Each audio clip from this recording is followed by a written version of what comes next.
Abahingi b'ebitookye nibagira ngu ebitookye tibyakyeera kurungi omu bicweka bya Buganda kwonka Washington Mugerwa akangaho omuringo gw'omuntu yakubasagarizaho orwezo omu itaka takoriise sente. Mugerwa naija kuba nashomesa abarikuriisa itaka reero itaka rikariisa ekitookye reero ekitookye kikariisa omuntu.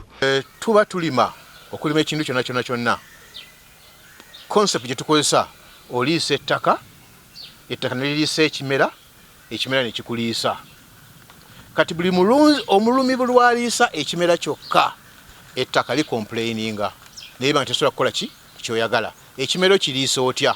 Ekimera kasooka okozesa foliar feed n'ofuuyira ekimera n'okozesa ebijimusa ebizungu n'oyiwa ku kimera, awo oba oliisa kimera kyokka ettaka nga toliriisizza. Kati nzija kuba nsomesa ettaka oliriisa otya? Nagira ngu ebyarikuza kushomesa nibiija kuyamba abahingi okurwanisa ebikooko mu bitookye babaase kusharura kihango.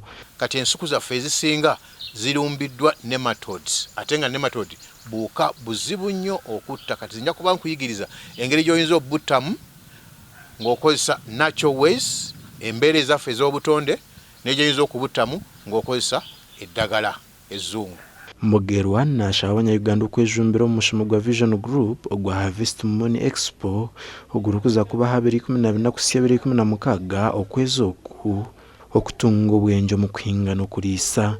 Kati singa otunuulira ekitooke kino n'okigereganya kiri bina biri mu ttaka lyerimu, omulimi y'omu, obudde bwe bumu, naye kino okiraba nti n'okunyira tekikola tekinyirira. Kiba kitegeeza nti wansi emira gyakola gyavunda olwa nematodes. N'enkota eba ntono n'endagala zennyini ng'olaba tezeeyagaza kukola kutunuulira. Era tuyita abantu mwenna okujja Namboole okuva nga 14 okutuuka nga 16 musobole okuyiga ennima ey'omulembe, amatooke n'ebintu ebirala byonna Namboole musobole okufuna ssente.